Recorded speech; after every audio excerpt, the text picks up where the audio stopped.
228장 저 좋은 낙원이르니 저 좋은 낙원이르니 내 기쁨 아니 없도다. 그 어두운 밤이 지나고 화창한 아침 되도다. 영화롭다 낙원이여 이 산 위에서 보니 먼 바다 건너 있는 집 주 예비하신 곳일세. 그 화려하게 지은 것 영원한 내 집이로다. 이곳과 저곳 멀지 않다. 주 예수 건너오셔서 내 손을 잡고 가는 것 내 평생 소원이로다. 영화롭다 낙원이여 이 산 위에서 보니 먼 바다 건너 있는 집 주 예비하신 곳일세. 그 화려하게 지은 것 영원한 내 집이로다. 저 묘한 화초 향기는 내 바람에 물려오는데 생명수 강가 초목은 언제나 청정하도다. 영화롭다 낙원이여 이 산 위에서 보니 먼 바다 건너 있는 집 주 예비하신 곳일세. 그 화려하게 지은 것 영원한 내 집이로다. 청아한 음악 소리는 내 귀에 들려오는데 흰 옷을 입은 무리들 천사와 노래하도다. 영화롭다 낙원이여 이 산 위에서 보니 먼 바다 건너 있는 집 주 예비하신 곳일세. 그 화려하게 지은 것 영원한 내 집이로다. 아멘. 주님, 저희들에게 새하늘과 새 땅을 예비하시고 우리를 위하여 처소를 준비하신 주님 은혜를 감사합니다. 세상에서 때로 힘들고 어려워 낭망할 때 많지만 그러나 주님 주신 그 소망 붙들고 나아갑니다. 하나님, 정말 죄 가운데 있었던 우리들의 모습을 돌아보고 세상에는 전쟁과 기근, 정말 지진과 고난이 끊이지 않는 세상임을 보면서 아버지, 우리가 미련하게 세상의 목적 두는 어리석은 자들 되지 않게 하여 주시고 주님 바라보고 힘있게 걸어가는 믿음의 종들 되게 하여 주시옵소서. 오늘도 이 아침에 말씀으로 채워주시고 하나님의 은혜 체험하기를 원합니다. 함께 기도하며 나아갈 때 주님 영광 받아주시고 한없는 은혜로 채워주시옵소서. 예수님의 이름으로 기도드립니다. 아멘. 주시는 말씀은 이사야 66장 15절로 24절입니다. 이사야 66장 15절로 24절 말씀 우리 함께 합독을 하시겠습니다. 이사야 66장 15절부터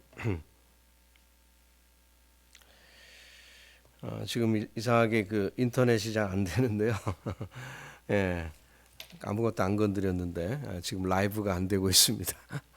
예, 죄송합니다. 예. 66장 우리 함께 읽겠습니다. 시작. 보라, 여호와께서 불에 둘러싸여 강림하시리니 그의 수레들은 회오리 바람 같으리로다. 그가 혁척한 위세로 노여움을 나타내시며 맹렬한 화염으로 책망하실 것이라. 여호와께서 불과 칼로 모든 혈육에게 심판을 베푸신즉 여호와께 죽임당할 자가 많으리니 스스로 거룩하게 구별하며 스스로 정결하게 하고 동산에 들어가서 그 가운데 있는 자를 따라 돼지고기와 가증한 물건과 쥐를 먹는 자가 다 함께 망하리라. 여호와의 말씀이니라. 내가 그들의 행위와 사상을 아노라. 때가 이르면 문 나라와 언어가 다른 민족들을 모으리니 그들이 와서 나의 영광을 볼 것이며 내가 그들 가운데서 징조를 세워서 그들 가운데에서 도피한 자를 여러 나라 곧 다시스와 뿔과 활을 당기는 룻과 및 두발과 야완과 또 나의 명성을 듣지도 못하고 나의 영광을 보지도 못한 섬들로 보내리니 그들이 나의 영광을 문 나라에 전파하리라. 나 여호와가 말하노라. 이스라엘 자손이 예물을 깨끗한 그릇에 담아 여호와의 집에 드림같이 그들이 너희 모든 형제를 문 나라에서 나의 성산 예루살렘으로 말과 수레와 교자와 노새와 낙타에 태우다가 여호와께 예물로 드릴 것이요 나는 그 가운데서 택하여 제사장과 레위인을 삼으리라. 여호와의 말이니라.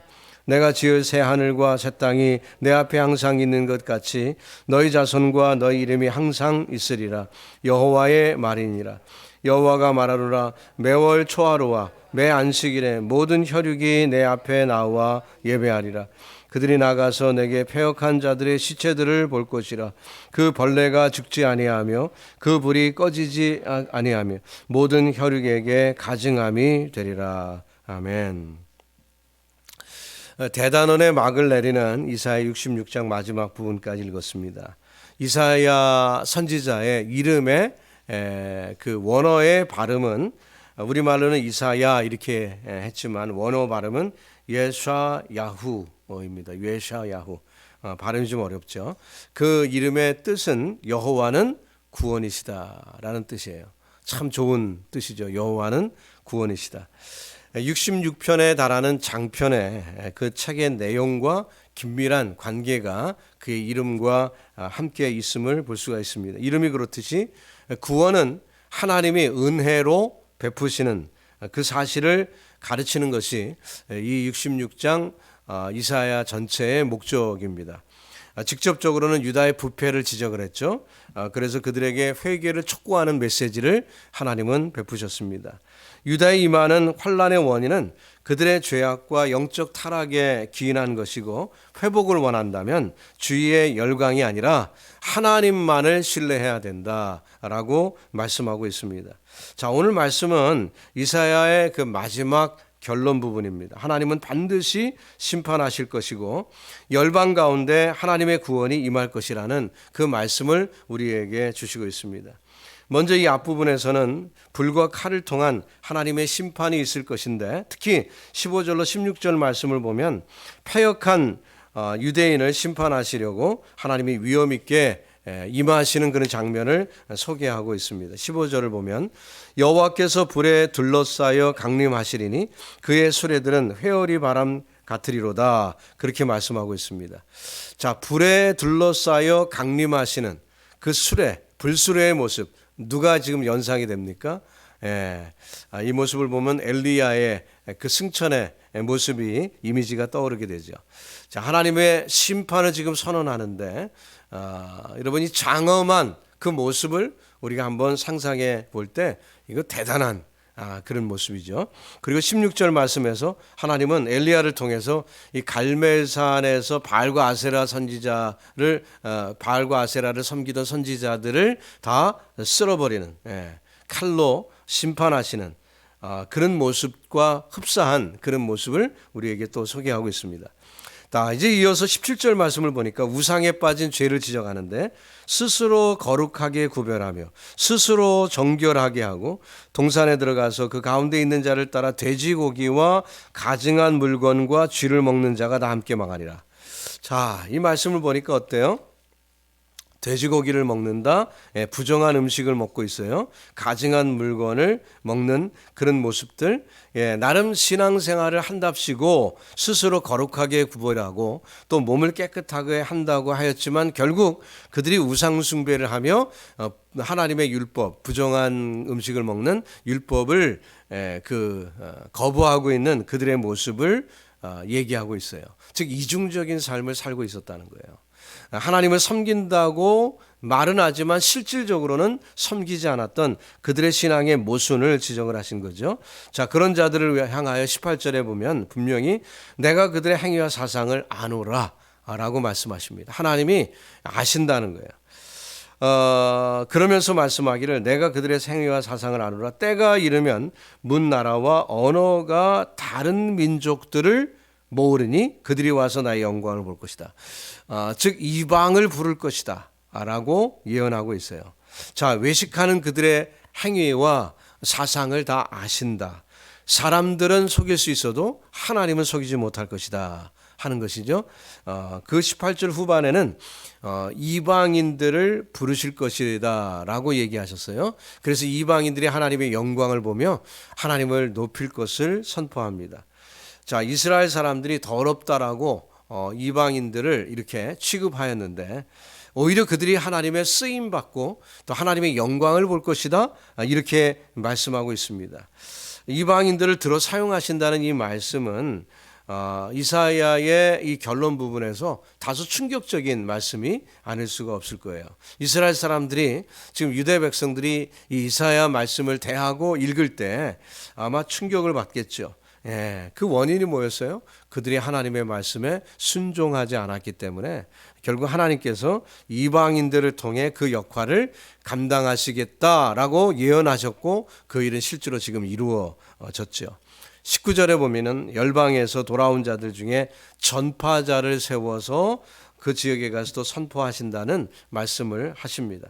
선뜻 이 말씀을 읽으면 누가 생각이 납니까? 사도 바울이 생각이 나죠. 하나님이 한 사람을 세워서 전파자를 세워서 이제 그 복음을 또 전하도록 하나님은 그렇게 그 바울을 세우셨습니다. 바울은 베냐민 사람이지만 그 길리기아 다소에서 출생했어요. 이방에서 태어났죠. 그래서 이방의 사도가 되었습니다. 이것은 우연이 아니라 벌써 구약에서부터 이사야에서부터 하나님이 예언하시고 그렇게 하시겠다고 하신 것을 이행하신 거예요. 여러분, 하나님은 모든 것을 아시고 이렇게 미리 준비하시고 이루시는 분이십니다. 또 20절에 보니까 그들은 여기 이방인들은이죠. 하나님이 기뻐하시도록 경외할 것이고 또 물질 헌납도 할 것이라고 했습니다. 하나님이 기뻐하시는 예배를 드릴 것이다. 유대 너희들은 기뻐하지 않는 그런 가증한 의식을 가지고 하나님을 예배한다고 그렇게 하였지만 이방 사람들이 오히려 하나님을 기쁘시게 하는 예배를 드릴 것이다 말씀했고요. 21절에 보니까 하나님이 그 중에서 택하여 제사장과 레위인을 삼을 것이라고까지 말씀합니다. 이방인 성도로 하여금 교회 일꾼이 되게 하시고 지도자가 나올 것이다. 놀랄 만한 일이죠. 게다가 이제 22절 이하에서는 하나님 백성에게 미치는 복과 겉으로만 섬겼던 자들에 대한 심판, 이것이 또 경고가 나옵니다. 22절에 내가 지을 새 하늘과 새 땅이 내 앞에 항상 있는 것 같이 너희 자손과 너희 이름이 항상 있으리라. 여호와의 말이니라. 여호와가 말하노라. 매월 초하루와 매 안식일에 모든 혈육이 내 앞에 나와서 예배하리라 말씀하셨습니다.